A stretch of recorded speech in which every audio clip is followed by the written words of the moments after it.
Bonjour.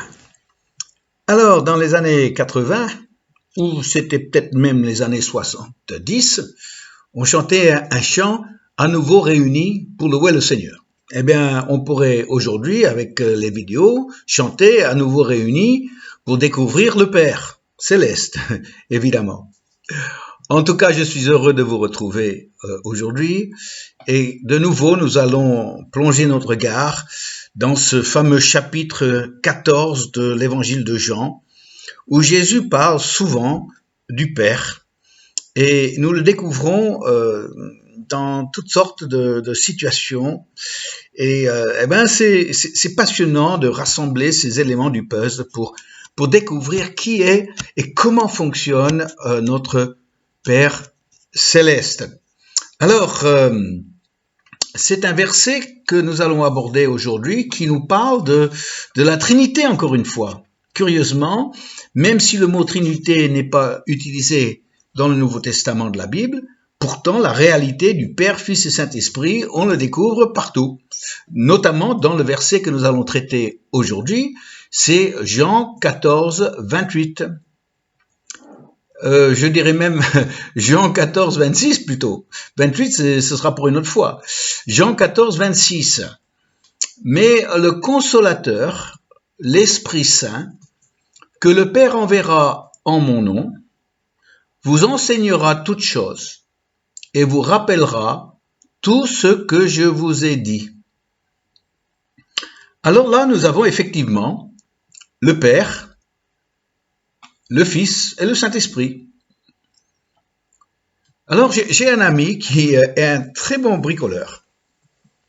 En fait, il peut prendre toutes sortes d'appareils, de complètement démonter, de trouver une panne et de tout remonter. Et à la fin, eh bien, ça marche. L'appareil est réparé. Même quand, normalement, on mettrait ça sur le trottoir pour que les encombrements puissent l'emporter. C'est important quelque part de savoir comment ça fonctionne.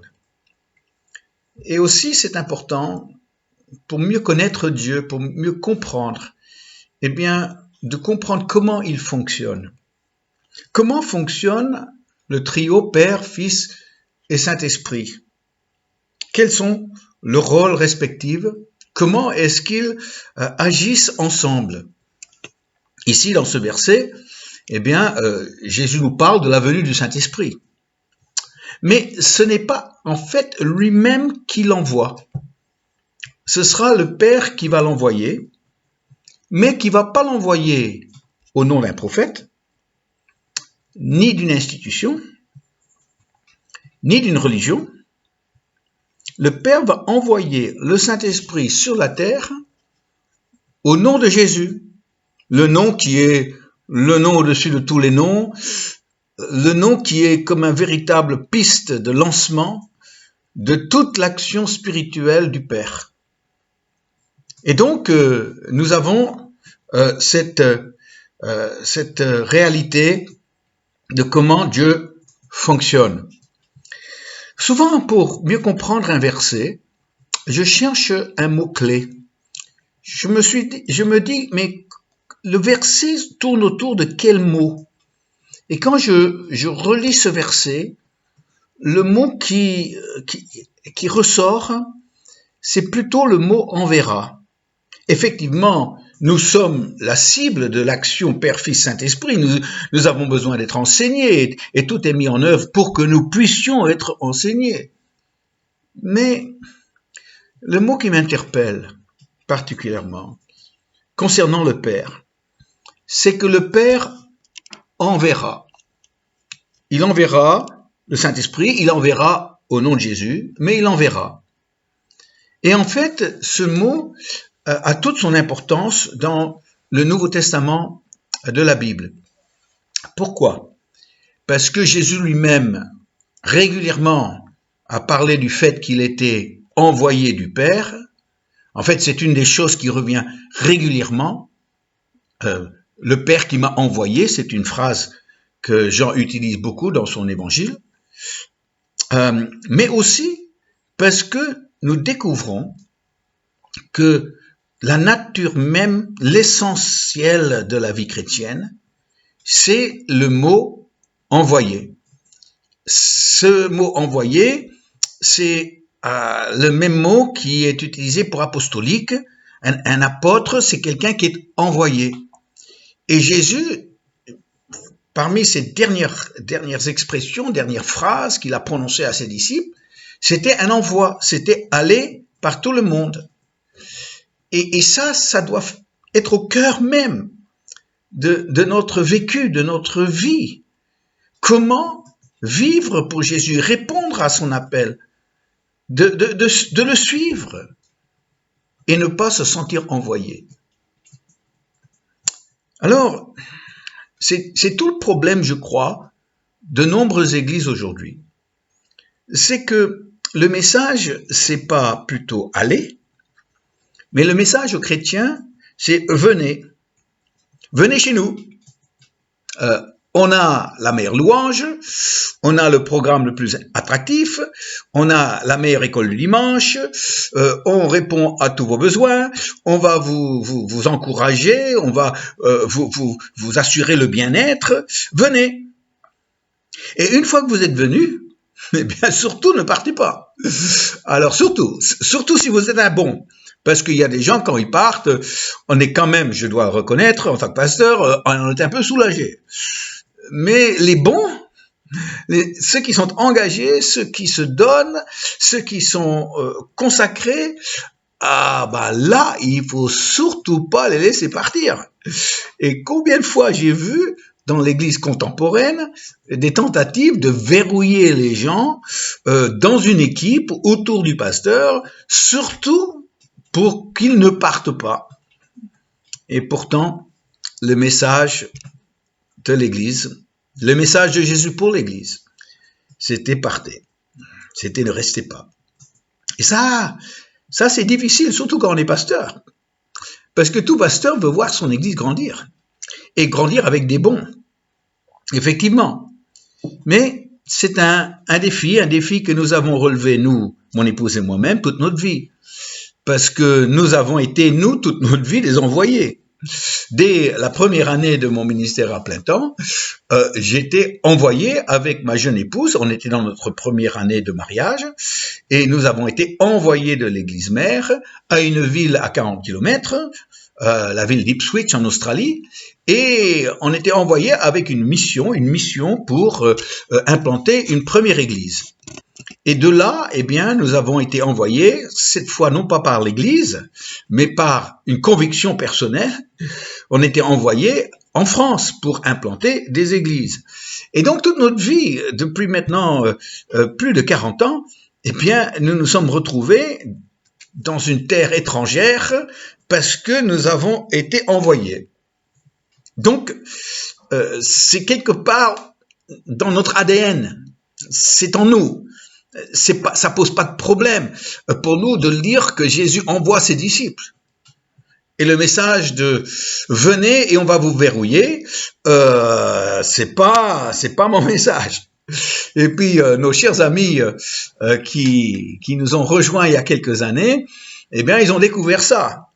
Parce que un couple dans notre église qui était un couple qui quand ils sont venus chez nous était ils ont vécu leur vie spirituelle et c'était une renaissance quelque part pour eux. Ils ont respiré de nouveau après les expériences qu'ils avaient vécues et surtout, ils étaient contents de pouvoir faire partie de notre assemblée. Mais moi, je voyais vraiment leur potentiel. Je ne pouvais pas les garder. Ils étaient trop bons pour garder.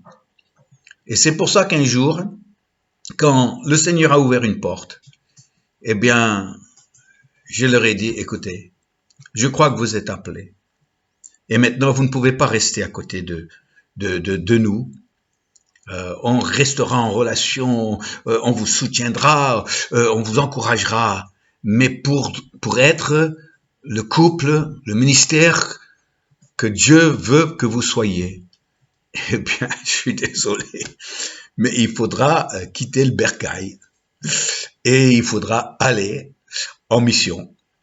parce que vous êtes envoyés. Alors c'est avec une certaine réticence, avec une petite crainte dans le cœur, de se lancer sans l'église mère, sans Vincent et Denise derrière, présents régulièrement, qu'ils ont répondu à cet appel.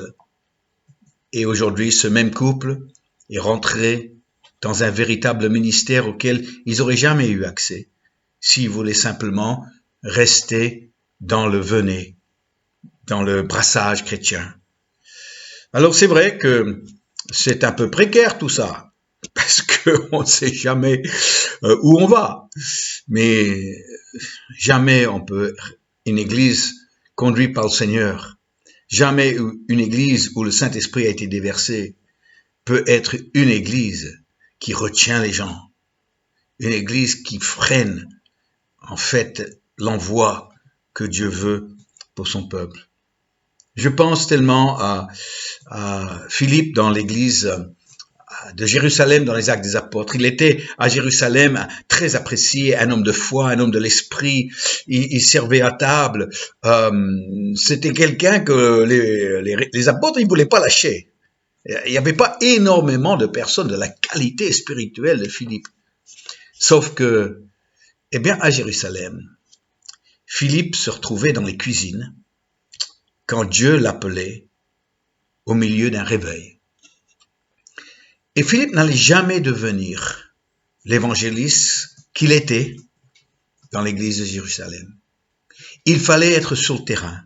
Il fallait confronter à ce défi des Samaritains. Et là, nous lisons que lorsque une persécution est arrivée, eh bien, les apôtres n'avaient pas le choix, Philippe non plus. Et Philippe, avec d'autres, ont dû prendre la fuite, quitter Jérusalem. Il s'est retrouvé en Samarie. Il a commencé à prêcher l'évangile, j'imagine avec un cœur tremblant. Mais Dieu était là. Et il est devenu l'homme de Dieu en Samarie qui n'aurait jamais pu être en tant que ministère auprès des veuves dans l'église de Jérusalem. Et quand je vois ça, je dis, on n'a rien à perdre. L'œuvre de Dieu n'a rien à perdre. D'envoyer, pas de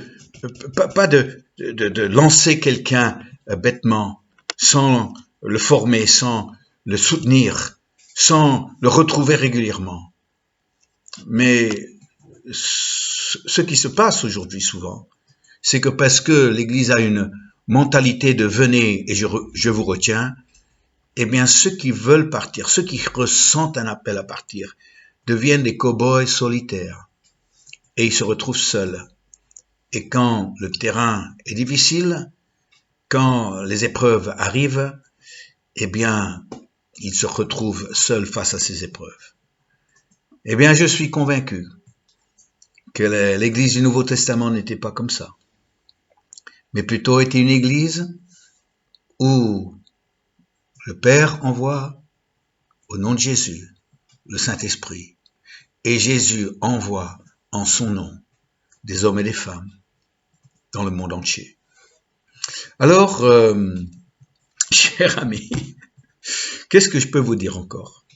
Je peux seulement vous dire attention, plus tu te rapproches du Père, plus il faudra que tu te tiens prêt, parce que tu vas découvrir la mission qui t'est confiée. Et si tu aimes venir, il faudra aussi apprendre à partir en mission. Parce que tout chrétien envoyé est un chrétien missionnaire. Alors, ne quittez pas vos églises sans réflexion, sans consultation, sans conseil, parce que vous m'avez entendu aujourd'hui. Surtout pas, ce serait une erreur, une grosse erreur. Mais comprends aussi qu'avec tout le soutien de votre pasteur, de vos responsables, avec leur accord, avec leur assurance et leur approbation, eh bien, accepte de remettre le confort en question. Fais ta valise et pars en mission. Et Dieu sera avec toi.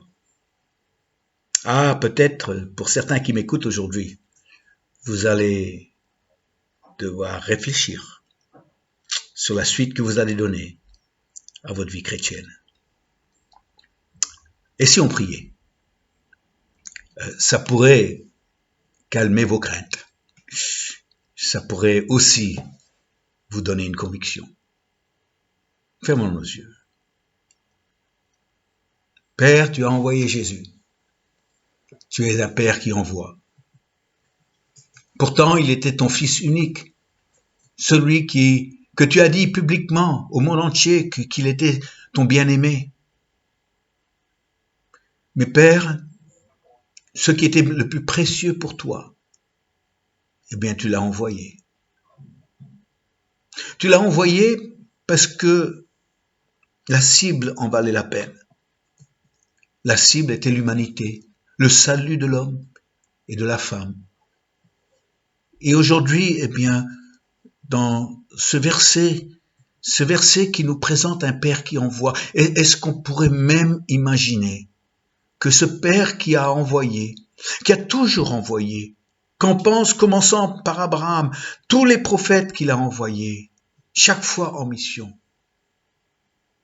que ce soit Moïse vers l'Égypte, et bien d'autres encore qu'on lit, Jean-Baptiste qu'il est l'homme qui était envoyé de Dieu.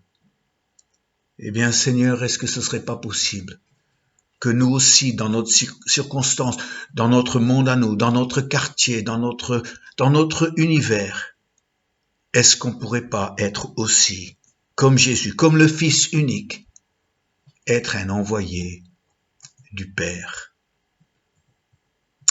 Alors, Seigneur, merci pour la sagesse, mais aussi merci pour le courage et l'hardiesse, le zèle, et pour cette conviction profonde. Alors Seigneur, aujourd'hui, nous voulons nous remettre à toi les années que nous avons encore sur cette terre, en disant Seigneur, comme Ésaïe le prophète a dit, Seigneur, me voici, envoie-moi. Merci Seigneur, car ton regard est porté sur nous aujourd'hui. Amen. Amen. Eh bien, vous allez faire quoi avec ce que je vous ai partagé aujourd'hui? Alors rappelez-vous que si vous voulez le texte écrit de ce que j'ai partagé sur ce verset, eh bien il suffit de me faire une demande par email. L'adresse se trouve dans l'introduction de cette vidéo. Alors je vous dis à très bientôt pour un autre thème que je choisis pas forcément parce que je les prends en ordre pas alphabétique mais en ordre chronologique. Alors c'est ce qui est passionnant dans cette aventure, c'est que je découvre sur quoi je dois partager, sur quoi je dois réfléchir, jour après jour, en fonction du verset qui m'est présenté. À bientôt, chers amis. Que le Seigneur vous bénisse. Amen.